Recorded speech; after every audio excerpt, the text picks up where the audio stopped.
श्रीमद् भगवद गीता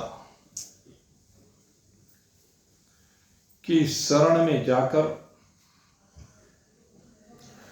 भगवान श्री कृष्ण द्वारा प्रदत्त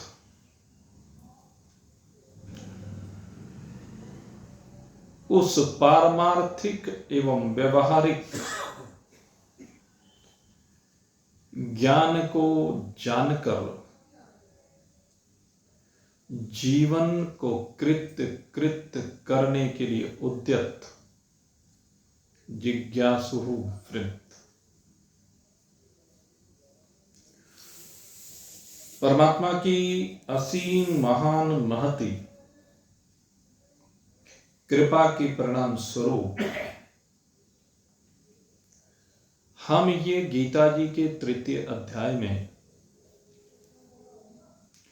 कर्म योग के संदर्भ में चर्चा कर रहे हैं।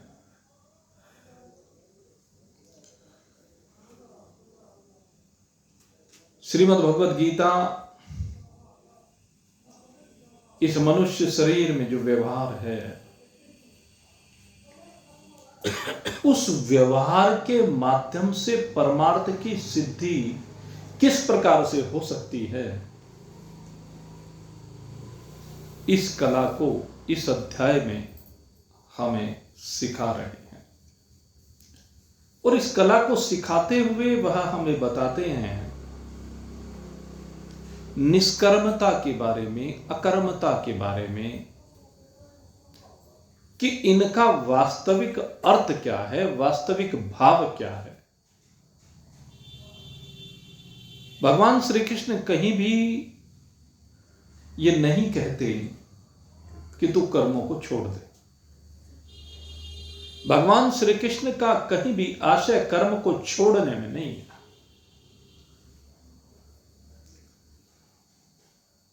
एक बात बहुत बड़ी भगवान श्री कृष्ण कहते हैं कि जब भी कोई साधक इस कल्याण के मार्ग पर आगे बढ़ता है और प्रयास करता है कि अब मुझे परमात्मा की प्राप्ति करनी है, तो उसके मन में जब ये भाव आता है तो स्वाभाविक ही कहते कि जो सांसारिक कर्म हैं उन कर्मों की ओर से उसको स्वाभाविक वैराग्य होने लगता है। उन कर्मों को करते हुए उकताता है। उसका मन नहीं होता कि अब मैं इन कर्मों में फंसा रहूं, मैं इन कर्मों को क्यों करूं। उसके मन में अनेक भाव आते हैं। जबकि भगवान कहते हैं कि अगर कर्मयोग की सिद्धि चाहता है तो भी कर्म करना होगा, और ज्ञान योग की सिद्धि चाहता है तो भी कर्म करना होगा। कर्म तो करना ही होगा। कर्मयोग का जब उपदेश दिया तो उसमें कहा कि योगस्थ है कुरु कर्माणि। ज्ञान योग का उपदेश दिया तो कहा तस्मात् युध्यस्व भारत। गीता जी के दूसरे अध्याय में दोनों उपदेश दिए, और दोनों उपदेश देते हुए कहा युद्ध कर। ज्ञान योग में भी कहते हैं युद्ध कर, कर्म योग में कहते हैं योग में स्थित होकर के कर्म कर। योगस्थ कुरु कर्माणि। फिर भगवान जब निष्कर्मता की बात करते हैं तो उस निष्कर्मता का या अकर्मता का अर्थ क्या है। आपके सामने पूर्व सत्संग में इस विषय को उठाया गया था। तो यहां पर भगवान ने कहा कि भाई कर्मों का स्वरूप से त्याग करने की कहीं कोई आवश्यकता नहीं है। आवश्यकता इस बात की है कर्मों में जो जहरीला भाग है, कर्मों का जो जहरीला अंश है, उस जहरीले अंश का त्याग कर, क्योंकि वो तुझे मार डालता है। और जहरीले अंश की जब भगवान बात करते हैं तो तीन चीज की बात करते हैं। ये जो तीन चीजें हैं ये जहर हैं, जो हमारे जीवन में जहर घोल रहे हैं, जो हमारी यात्रा में बाधक है, जो हमारी परमात्मा सिद्धि की साधना में बाधा बन करके खड़ी हो जाती है। इन तीनों को भली प्रकार से समझने की आवश्यकता है। कामना, ममता, आसक्ति। सबसे पहले तो कामना होती है, इच्छा होती है किसी भी चीज को प्राप्त करने की, और जब वो प्राप्त हो जाती है तो उससे ममता हो जाती है, अर्थात उसमें मेरापन जुड़ जाता है। मम माने मेरा, ये मेरा है। पहले कामना हुई, कामना पूरी हुई तो उसके साथ मैं पने का भाव जुड़ गया। व्यापार प्रारंभ किया, पहले कुछ था नहीं, मेहनत की, कुछ हो गया पास में, कुछ माल पल्ले में आ गया तो किसका हो गया? मेरा। यही ममता है। पहले संतान थी नहीं, संतान की कामना हुई, संतान हो गई, संतान किसकी? मेरी। यह ममता। इसी तरह से संसार में जो भी कुछ देखो, मेरा मेरा मेरा, ये जो मेरा मेरा का भाव है ममता कहलाता है। तो कामना सबसे पहले मूल में है, कामना से ममता की उत्पत्ति होती है और ममता से आसक्ति होती है। जब किसी चीज को मेरा मानने लगता है तो उसमें आसक्ति हो जाती है, फिर उसको छोड़ना नहीं चाहता, लेकिन छोड़ना तो पड़ता है।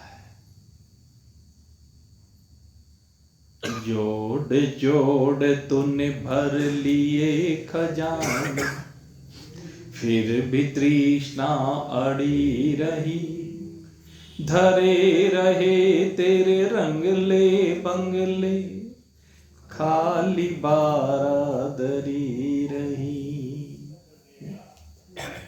जोड़ जोड़ करके जो तूने खजाने भरे हैं वो सब के सब यहीं धरे रह जाने वाले हैं। फिर इसमें काहे की आसक्ति करता है, फिर इसको काहे मेरा मानता है, जब सब यहीं छूट जाने वाला है। क्यों इससे लगाव कर रहा है? क्यों इसको अपना मान रहा है? इसको काम चलाओ क्यों नहीं? और जब इसको मेरा मानता है, इसमें आसक्ति होती है, तो इसको छोड़ते हुए दुख का होता है। यह है वो सबसे बड़ा जहर जो हमने संग्रह किया है। उस संग्रह किए हुए को छोड़ने में बहुत कष्ट होता है। यही है वो सबसे बड़ा जहर। तेरा है क्या? जब तू यहां पर आया साथ में लाया क्या? जब तुम जगत में आए साथ में कुछ लाए क्या?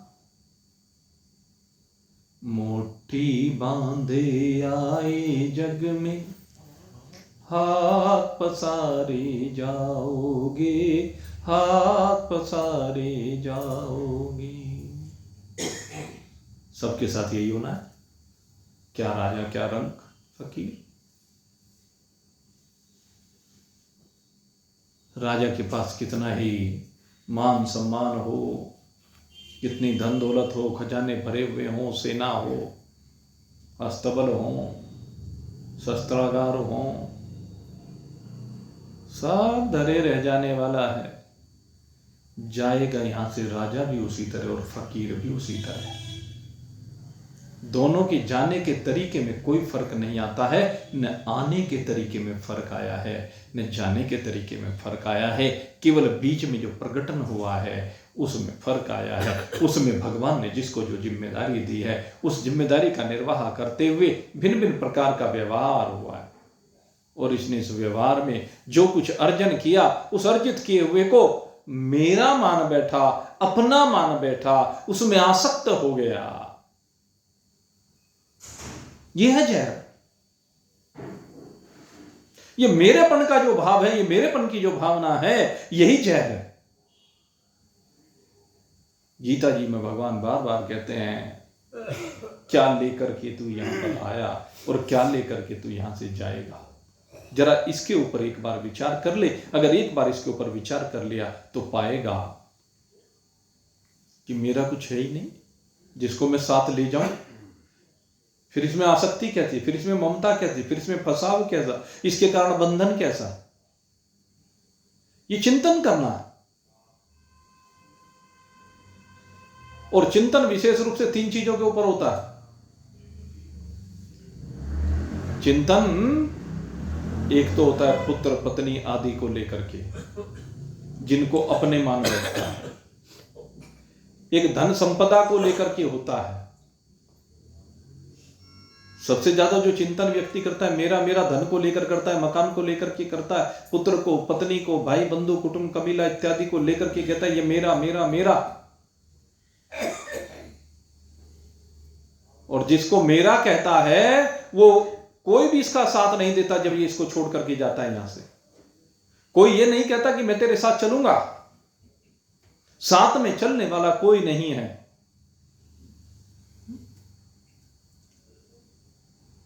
कोई हो तो बताओ आज तक साथ में गया हो तो। कोई साथ में नहीं जा सकता। लेकिन फिर भी इसकी आसक्ति कि इसको मेरा मानता है, यही उल्टी यात्रा है। समझने के बावजूद ये मानना कि ये मेरा है, यही उल्टी यात्रा है। अरे ये पक्का निर्णय कर। और तीसरी चीज इससे भी महत्वपूर्ण है, ये पक्का निर्णय कर कि ये तो है ही नहीं तेरे। जिस शरीर को तू अपना कह रहा है ये शरीर भी तेरा है नहीं। जिस शरीर के ऊपर तू इतना अहंकार कर रहा है ये भी तेरा है नहीं। ये शरीर एक वायु का बुलबुला मात्र है। जिस समय वायु का बुलबुला फूट जाएगा उसी समय तेरा सारा अहंकार यहीं पर चूर हो जाएगा। रावण का अहंकार रहा क्या? रावण के कौन आया अंत समय में? कोई अंत समय में रावण के काम आने वाला नहीं मिला। रावण जितना योद्धा है क्या तू? रावण जितना बलिष्ठ है क्या तू? रावण जितना शक्तिशाली है क्या? सोच के देखो। अगर इतना बड़ा रावण, 3 लोकों का विजेता रावण, लेकिन जब यहां से गया तो इस शरीर को उसको भी यहीं पर छोड़ करके जाना पड़ा। कितने बड़े बड़े राजे महाराजे हुए, और मैं कहता हूं जिनकी कहीं कोई गिनती नहीं, जो फकीर लोग हैं उनकी कहीं गिनती नहीं, लेकिन शरीर उनके भी इसी प्रकार से छूटे हैं। शरीर छूटने के तरीके में कोई फर्क नहीं है। और शरीर छूटने के बाद धर्मराज के दरबार में जब हाजिरी लगती है तो वहां इस बात का भरोसा नहीं कि अगली बार जो सा राजा है वो आकर के फकीर ना बन जाए, इस बात की कोई गारंटी नहीं है। और जो फकीर अगली बार वो राजा बन जाए, इस बात का भी कोई भरोसा नहीं है। कुछ भी हो सकता है। राजा रंक बन सकता है, रंक राजा बन सकता है। ये परमात्मा का विधान है, ये प्रारब्ध है और ये हमें मालूम है। ये हम इन आंखों से देख सकते हैं। भगवान ने जो विचित्र संसार बनाया, इस विचित्र संसार को बना करके, इस विचित्र संसार का जो उसने विधान किया है, उस विधान में कुछ भी संभव है। लेकिन जो भी संभव है हमारे कर्मों से संबंध। इसलिए कहते हैं अगर यदि तू इस विधान की सीमा से बाहर निकलना चाहता है, अर्थात तू अभी इस चक्र में फंसना नहीं चाहता, तो तुझे इन कर्मों के चक्र से बाहर निकलना पड़ेगा। तुझे निष्कर्म होना पड़ेगा, अकर्म होना पड़ेगा। जितने तेरे कर्म हैं उन सब से छुट्टी पानी पड़ेगी। कहने लगे दोगली बात क्यों करते हो? ये वद तो व्याघात दोष है। एक तरफ कहते हो इन कर्मों से छुट्टी पानी पड़ेगी और दूसरी तरफ कहते हो कर्म किए बिना रह नहीं सकते।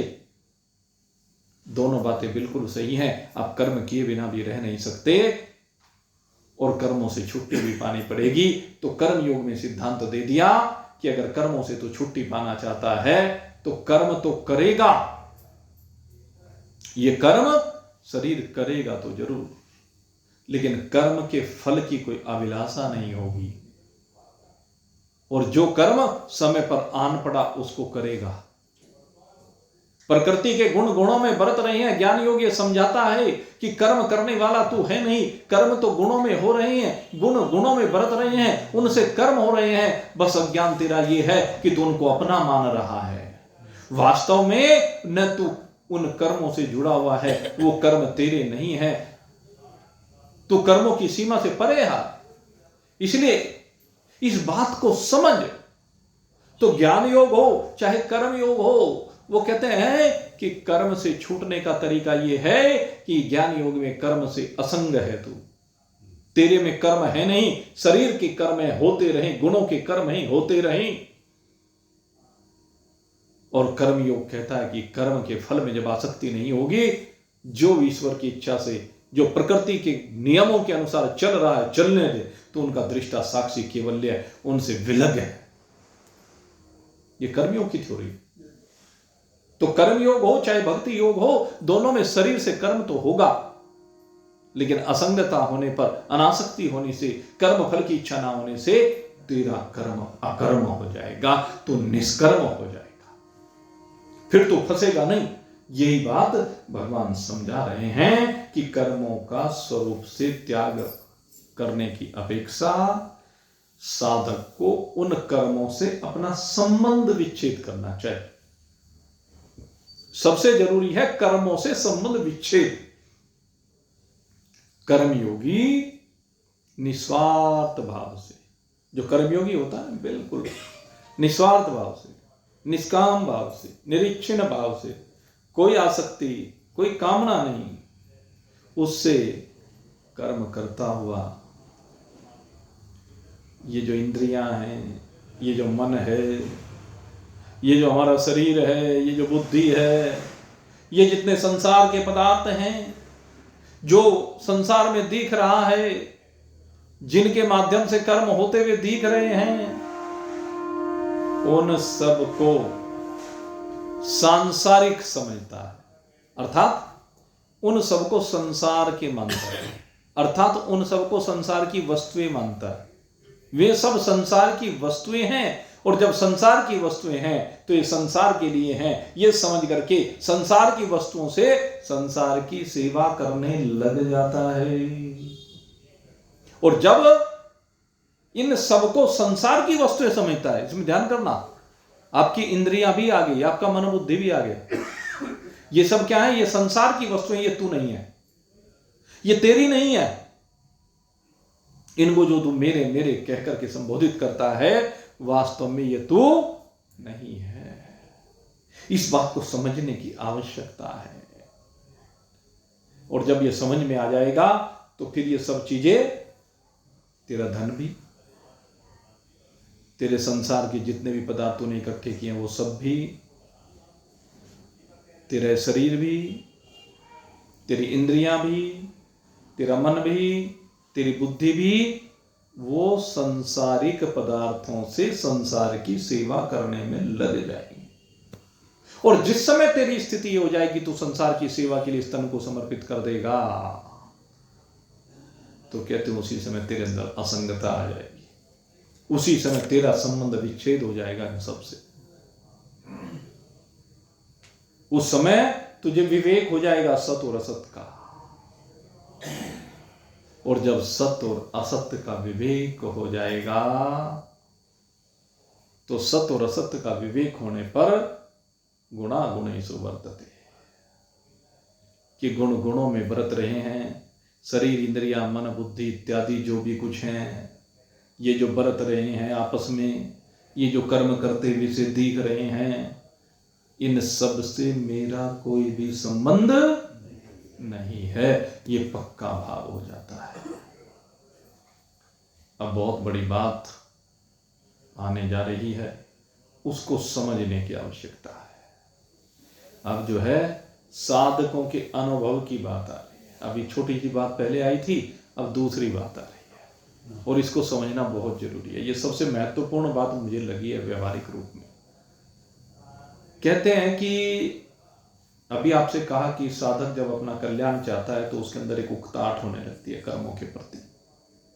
तो अब कहते हैं कि साधकों का अनुभव क्या होता है कि जब उसकी कल्याण की इच्छा बहुत उत्कट हो जाती है, प्रबल हो जाती है, जब उसकी जिज्ञासा बहुत बढ़ जाती है, मुमुक्षुता बढ़ जाती है, पिपासा बढ़ जाती है, तड़प बढ़ जाती है कि परमात्मा को पाना है, परमात्मा को पाना है, कहते हैं ऐसी इच्छा के जागृत होते ही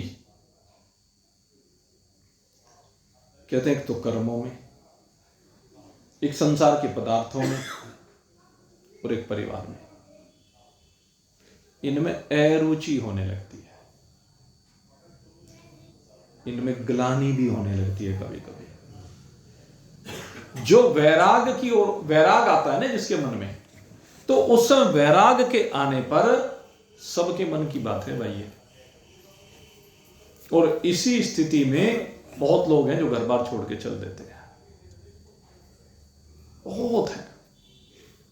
घर छोड़ने में सबसे बड़ा कारण यही होता है, खाने में स्वाद आना बंद हो जाता है कि खाने के लिए थोड़े ना आए, तो पहनने में अरुचि हो जाती है, शरीर की देखरेख करने तक में अरुचि हो जाती है, पत्नी के प्रति, पति के प्रति, बच्चों के प्रति लगाव समाप्त होने लगता है, हो ही जाता है। वो बोलते हुए भी ये लगता है अगर यदि वो बोल रहे थे मेरे विक्षेप हो रहा है, उनके बोलने पर, उनके कुछ करने पर, चाहे वो भले के लिए कर रहे हो, लेकिन मन में क्या आता है कि विक्षेप हो रहा है। जब ऐसी स्थिति बनती है तो कहते हैं इस स्थिति को वैराग नहीं कहा जाता है, ये स्थिति वैराग्य की नहीं है, ये समझने की बात है। क्योंकि सबके काम की चीज है, क्योंकि जो भी सत्संग की ओर आकृष्ट होता है वो निरंतर आकृष्ट होता है, उसके मन में ये पदार्थों को लेकर के, परिवार को लेकर के, कर्मों को लेकर के ये स्वाभाविक रुचि देखने में आती है। तो यहां पर कहा कि भाई हकीकत ये है कि तुझे इन चीजों की वजह से वैराग नहीं हुआ, ये चीजें वैराग का कारण नहीं है, ये तेरी नासमझी है, तेरी भूल है, बल्कि क्या है कि न देह का निठल्लापन है। इस बात को कहते हैं कि ये देह के साथ तेरा जो घनिष्ठ संबंध बन गया ना, तूने देह को मेरी मान लिया है, तो अब इस देह को तू किसी काम में लगाना नहीं चाहता, इसलिए आराम से पड़ा रहना चाहता है, इसको निठल्लापन कहते हैं। ये तेरे देह की विश्राम करने की इच्छा हो रही है और ये तेरे साधना के पथ में बाधा है। साधक के मन में जो ऐसा भाव रहता है कि इनको, कर्मों को, इन पदार्थों को, इस परिवार को स्वरूप से त्याग दूं, और स्वरूप से इनको त्याग दूंगा तो मुझे परमात्मा मिल जाएगा, ये भावना होती है। यही तो है वैराग। अक्सर लोग में जो देखने में आता है, इन्हीं बातों को लेकर के देखने में आता है।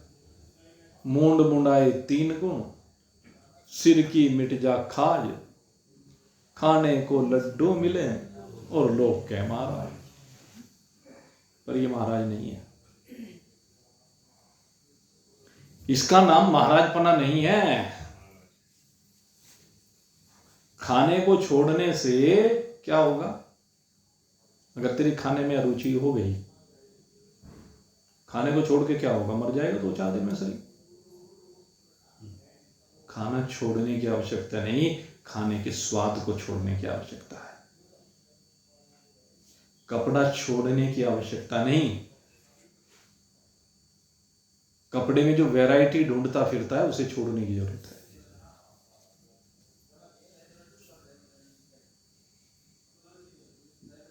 सादा जीवन वो अपनी जगह है, शरीर की जो आवश्यकता है वो अपनी जगह है,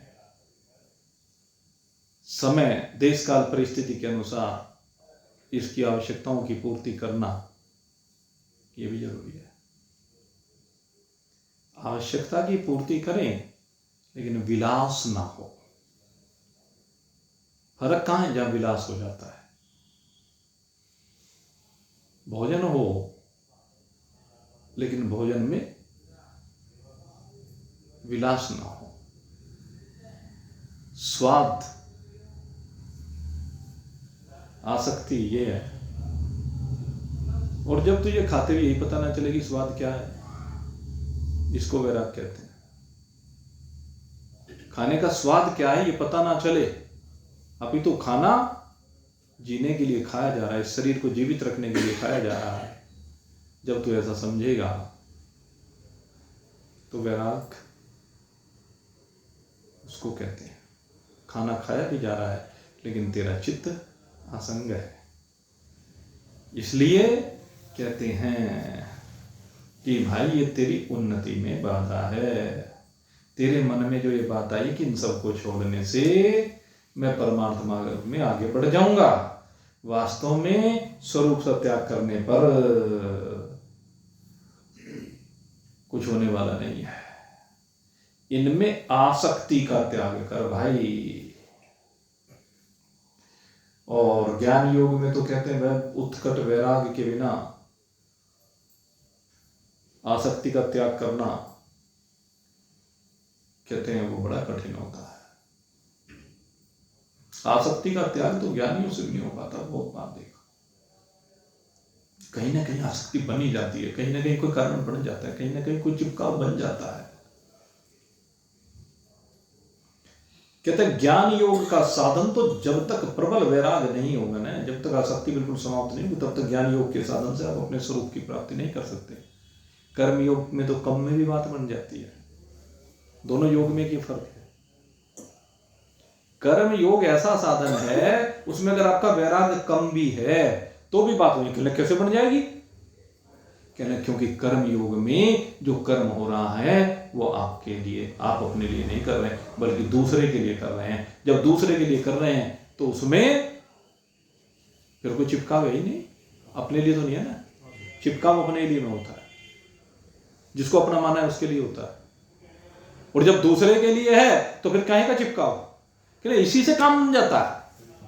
कर्मयोग के सिद्धांत में ये बहुत बड़ी खूबी है।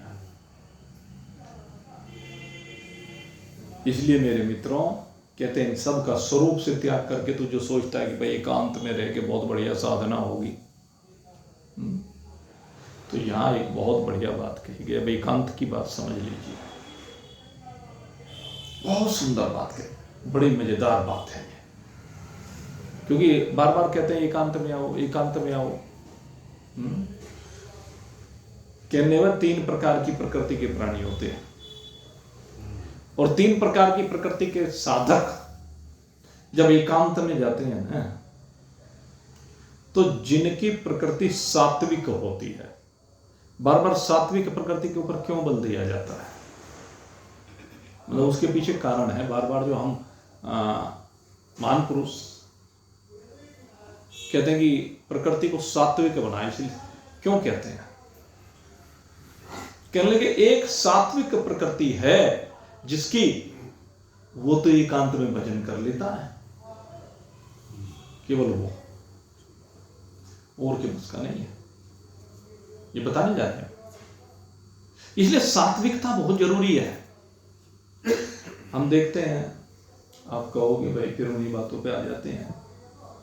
भोजन की बात सबसे महत्वपूर्ण है, क्योंकि भोजन का सबसे ज्यादा प्रभाव पड़ता है, आपके वस्त्रों का बहुत प्रभाव पड़ता है। जैसा खाए अन्न वैसा बने मन, बार बार ये बात आती है। इसलिए सात्विक अन्न के ऊपर हम बार बार बल देते हैं। मैंने देखा है, अभी एक शादी में जाना हुआ और बहुत बढ़िया सत्संगी, बहुत बढ़िया लगता है कि भाई वो तो प्रैक्टिकल बातें करता है। और वहां जाकर के उसके यहाँ जब भोजन की व्यवस्था देखी, वहां जाते ऐसी प्याज की दुर्गंध फैली हुई। वहां सलाद जो रखा हुआ उसमें प्याज, एक वो सिरके में भिगो करके ऐसा प्याज रखा, उसकी दुर्गंध तो ऐसी फैलती है। जिस भी सब्जी को पता किया सब में प्याज। मैंने कहा रे तू सत्संगी बनता है इतना बड़ा है? तो बहुत बड़ा सत्संगी बनता है। कम से कम ये तो तेरे को ध्यान रखना चाहिए था, तू तो बहुत बड़ा भगत भी बनता है, रोज मंदिरों में जाता है, तुझे ये पता नहीं कि पितरों को प्याज वाला भोजन नहीं चढ़ाया जाता, वो स्वीकार नहीं करते, देवताओं को ये भोग नहीं लगाया जाता, ये पता नहीं है तेरे को? ये शहर की हालत बता रहा हूं। और कल ये गांव में जाने को का अवसर मिला, गांव में एक विवाह में गए, और भाई बस क्या बताएं, उस बंदे ने कहने लगे भाई गुरुजी प्याज नहीं खाते। जब हम गए तो हमें अलग बैठाया, जहां भोजन बना हुआ था। अब गांव में तो भाई प्याज सामान्य चीज है, वे तो कुछ मानते नहीं उस चीज को, गुजरों का गांव तो, लेकिन उसका भाव आपको सुनकर के ताज्जुब होगा। जो अपनी लड़की का विवाह कर रहा है, वो लड़की के विवाह में हमें अलग एक पंडाल बना रखा था, और बड़े सम्मान के साथ वहां बैठा करके अपने लड़की की शादी में घर पर हमारे लिए स्पेशली सब्जियां बनवा, हमारे लिए भोजन घर से बनवा करके मंगवा के, गुरुजी यहां का भोजन नहीं करेंगे। अब देखो उसके भाव, क्या कहूंगे उसको, कैसा भाव है उसका। बेटी की शादी में भी घर पर भोजन बनवा रहा है, केवल कि गुरुजी के लिए। आप चिंतन करके देखिए, तो सात्विकता इसको कहते हैं, ये सात्विकता है। वहां परिस्थितियों से विवश है, लेकिन इस बात में तो कहीं व्यवस्था नहीं। ये उसके मन के भाव हैं, ये उसके हृदय के उद्गार हैं। जीवन में पहली बार ऐसा देखने में आया। तो मेरे मित्रों, इसलिए मैं कहता हूं सात्विकता का होना बहुत जरूरी है। और अगर यदि हमारे सत्संगियों में ही सात्विकता नहीं होगी, वही इग्नोर करेगा, तो फिर पालन कौन करेगा? आप सोच के देखिए, कौन पालन करेगा फिर? अरे अगर एक समय भोजन नहीं किया तो मर गए क्या? सिर्फ भोजन के रस के चक्कर में, दावत के चक्कर में आप अपनी जीभ पर कंट्रोल नहीं कर सकते? काहे की साधना है फिर? जो केवल इस जीव के रस के लिए समझौता कर लेता है, वो सत्संगी काहे का रहा फिर? उसका मन सात्विक हो ही नहीं सकता। और जब तक सात्विकता नहीं आएगी, तब तक वो उन्नति की राह पर जा नहीं सकता। परिवार की वजह से, बच्चों की वजह से हम दोषारोपण करते रहें कि बच्चे नहीं मानते, तेरा दिल तो मानता है ना। 2 दिन मत खा, फिर देखना वे बच्चे मानेंगे कि तू मानेगा। चिंतन करके देख। ये सोचना तेरे को है, भगवान यही बात कह रहे हैं। कहते हैं केवल जो सात्विक भक्त होता है, अगर वो एकांत में जाता है तो वो साधन भजन में अपना समय बिता लेता है। लेकिन राजसी पुरुष तो क्या करता है? कहते हैं बस वो तो एकांत में भी संकल्प विकल्पों में लगा रहता है। कभी इधर मन जाता है, कभी इधर मन जाता है, कभी उधर जाता है। राजसी व्यक्ति का मन बड़ा चंचल होता है, क्योंकि उसने अभी तक अपने स्वभाव को राजसी से सात्विक बनाया ही नहीं। इसलिए उसका मन कभी खाने में जाएगा, कभी व्यापार में जाएगा, कभी परिवार में जाएगा, कभी इधर उधर भून में, कभी उधर में, कभी भूत में, कभी भविष्य में। ये राजसी की बात है। इसलिए राजसी आहार का त्याग करना आवश्यक है। राजसी वस्त्रों का भी त्याग करने की आवश्यकता है। अपना रहन सहन भी राजसी तामसी नहीं बनाना है, सात्विक बनाना। आप जो वस्त्र पहनते हैं, वो वस्त्र भी आपके सात्विक होने चाहिए। ये तड़क भड़क वाले वस्त्र जो है, ये तामसी और राजसी की पहचान होती है। ये सात्विकता की पहचान नहीं है। इनमें भी अंकुश लगाने की आवश्यकता है। और तीसरी बात कही, जो तामसी संकल्प वाला होता है, जिसका स्वभाव तामसी होता है, कहते वो तो एकांत के बहाने, वैराग के बहाने सारे दिन लेट करके अपना मजे लेता है, नींद में सोता है। कहने को वैराग, कहने को एकांत, कहने को साधना। साधना नहीं, इसे आलस्य कहते हैं, इसे प्रमाद कहते हैं, इसे निद्रा कहते हैं। पड़ा हुआ सोता रहता है सारे दिन, खाट तोड़ता रहता है, कह रहा है मैं साधन कर रहा हूं। नहीं, कहते हैं साधक की रुचि तो एकांत की होनी चाहिए, इसमें कोई दो राय नहीं है। लेकिन एकांत किसे कहते हैं? कहते जब आपकी कर्मों से आसक्ति समाप्त हो जाए, कर्मों में कोई आसक्ति ना रहे, तो फिर जब कर्म ही नहीं रहे तो कर्मों से एकांत अपने आप हो गए। जब कर्म से आपका संबंध ही नहीं रही, कर्म में कोई लिप्सा नहीं रही, कर्म में कोई चिपकाव नहीं रहा, यही तो है पारमार्थिकता। स्वरूप से नहीं, मौके पर कभी कोई कर्म आन पड़े, अपने आप से कोई नया उद्यम नहीं करना है।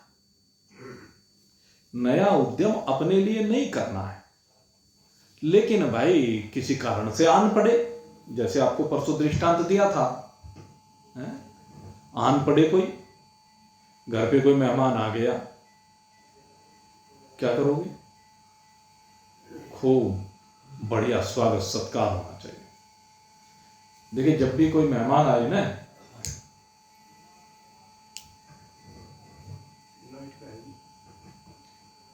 जब भी घर पर कोई मेहमान आए तो कर्मयोगी को भी एक चीज का ध्यान रखना चाहिए कि उसकी आवभगत, उसका आतिथ्य, उसका स्वागत सत्कार एक सांसारिक व्यक्ति की तरह करे, और इतना करे जितना कहने का भावी अपने जमाई का करता हो। पहली बार जब जमाई आए ना, उसका आदर सत्कार किया जाता है ना, कहते हैं इस तरह से आदर सत्कार करना चाहिए और सदा करना चाहिए। आप कहोगे भाई ये क्या बता रहे हैं, एक तरफ वैराग की बात करें। हाँ, अपने लिए वैराग, दूसरे के लिए वैराग की बात नहीं कही। वो उसमें से क्या भोग लगाता है, क्या उसमें से ग्रहण करता है, वो उसका विषय है। लेकिन आपका दायित्व बनता है उसके सामने ज्यादा से ज्यादा मेहमानदारी होनी चाहिए। ये भी परमार्थिकता है। यहां आप ठेठ रागी बन जाइए, यहां ठेठ रागी बनने की आवश्यकता है, लेकिन अंदर से वैरागी, आपकी आसक्ति नहीं है उन व्यंजनों में, आपका कोई भाव नहीं, खाने का, खिलाने का भाव है। खूब खिलाइए, खूब खिलाइए। तो ये कर्म फल उत्पन्न नहीं करेगा। क्या भाव के साथ खिला रहे हैं, ये कर्म फल उत्पन्न नहीं करेगा। ये आपके अंदर आपकी असंगता पर प्रभाव नहीं डालेगा कि इसमें कोई आसक्ति हो गई आपकी ना। हाँ, इसमें एक बात जरूर है कि अगर यदि आप इसलिए उसका स्वागत कर रहे हैं कि भाई दिखावा, देख मैंने कितना बढ़िया किया, फलाने ने ऐसी शादी की, मुझे उससे बढ़िया करके दिखानी है, तो ये तो राग है, ये तो कामना है, ये तो आसक्ति। लेकिन घर में अगर कोई अतिथि आ गया तो उसका सम्मान बहुत बढ़िया होना चाहिए। जब विवाह शादी की बात है तो अपने बोध के अनुसार होना चाहिए। सीधी सी बात है, जिसका जैसा मिजान है, जैसी सामर्थ्य भगवान ने बनाई है, उसके अनुसार करना चाहिए। अगर उससे ज्यादा करेगा मरेगा, सीधी सिद्धांत की बात है। अगर विवाह में उससे ज्यादा खर्च करेगा जितना तेरे पास है, या कर्ज लेकर के करेगा, तो मरेगा। कहां से लाएगा? अगर तेरे पास होता तो अभी कर लेता, अब ये कर्ज लेकर आगे कहां से उतारेगा? तेरा इतना काम नहीं है, वो उतार ही नहीं सकता, तो सारी जिंदगी ब्याज भरते भरते मर जाएगा। वहां पर अपने आप को सीमित करने की आवश्यकता है, वहां पर अपने आप को, मन को समझाने की आवश्यकता है। इन दिखावों में कुछ नहीं रखा है। अगर दिखावा करोगे, कौन गुण गा रहा है, किसे याद रहता है? सोच के देखो, अभी कितने विवाह शादी हुए होंगे पिछले 2-3 महीने में, बाढ़ सी आ गई, एक एक दिन में कहीं कहीं जगह जाना, क्या खा के आए वहां? देखी चमक धमक रोज देख रहे, अब उसको देखने को भी जी नहीं करता। क्या है, डेली वही है। कितनी लाइटें लगा दी, रंग बिरंगी लाइटें लगा दी, साड़ियाँ लगा दी, फलाने बैरे बना दिए, ये बना दिया, वो बना दिया, संगीत चल रहा है, ये हो रहा है, वो हो रहा है, ध्यान भी नहीं, ध्यान ही नहीं जाता, क्योंकि सब खेल सा हो गया। और संगीत भाई आप कहोगे ऐसे संगीत चल गए भाई, वहां जाके बैठो कान फट जाते हैं, कान फटने का अलावा कुछ भी नहीं। हमारे से तो सहन नहीं होता भाई, ये तो बजते हैं ना ये लाउड स्पीकर, ये भगवान क्या पूछो, ऐसी आवाज है। वो चाहे धार्मिक कार्यक्रम हो, चाहे सांस्कृतिक कार्यक्रम हो, चाहे सामाजिक कार्यक्रम हो, चाहे किसी भी तरह का कार्यक्रम है, सब जगह क्या खेल हो रहा है दिखावे का। भजन करना है, भजन करो, तरीके से करो, लेकिन वो करो, दिखावे के लिए भजन नहीं होता। ये दिखावे के लिए जो आप करते हो, ये दिखावे वाला काम बहुत गहरे गर्त में ले जाता है, ये आसक्ति दिखाता है। तो कहते हैं आसक्ति का परित्याग, एकांत में जाइए, लेकिन एकांत में कर्मों में कोई आसक्ति ना हो। जो कर्तव्य कर्म सामने आ जाए उसको तत्परता पूर्वक करें, राग नहीं हो। राग न परिवार में होना चाहिए, न वस्तुओं में होना चाहिए। और दूसरी बात, एक बहुत बड़ी बात कही, न एक कर्मण्यता में होना चाहिए। कर्मण्यवाधिकारस्ते मां फलेषु कदाचन मां कर्म फल हेतुर्भूर्मा संगो इस्तवः अक्रमणे। कहना तू इसलिए मैं फल तो भगवान ने रख रखा अपने हाथ में, इसलिए अक्रमण हो जाए, मैं करता ही नहीं, जब पता नहीं हमारे हाथ में तो कुछ है नहीं, कल किसने देखा। तो कहते अकर्मण्यता में राग नहीं होना चाहिए, मुझे नहीं करना। ये भाव रख, जो कर रहा है तू नहीं कर रहा, ये शरीर कर रहा है, ये मन इंद्रियां कर रही हैं, तो इनका दृष्टा है, इनका साक्षी है। इस तरह जब करेगा तो तेरा इनसे संबंध विच्छेद हो जाएगा, असंगता हो जाएगी। और जब असंगता हो जाएगी तो तुझे अपने आप में अपने आप की प्राप्ति हो जाएगी। और अगर यदि देहाभिमान से लगा रहेगा तो भाई देह अभिमान में तो क्रिया होगी, कर्म होगा, कामना होगी, इच्छाएं होंगी, आसक्ति होगी, ममता होगी, उसका तो ना आरंभ अच्छा होगा ना अंत अच्छा होगा। आरंभ और अंत दोनों ही अच्छे नहीं होंगे। ये आपको बता दें, स्वाभाविक ही कर्म का आवेग सबके मन में रहता है। एक स्वाभाविक ही तो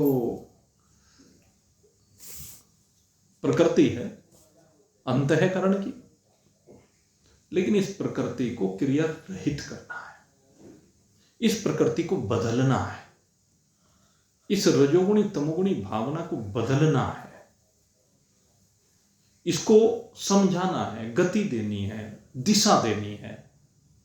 किसोर जिधर अनासक्ति हो, जिधर निष्कर्मता हो, जिधर असंगता हो, तो उससे क्या होगा, ये जो कर्म का आवेग है अंतःकरण में, जो बार बार कर्म करने की भावना आती है, क्या तो वो वेग शांत हो जाएगा। ये निष्कर्मता से शांत होगा, ये असंगता से शांत होगा,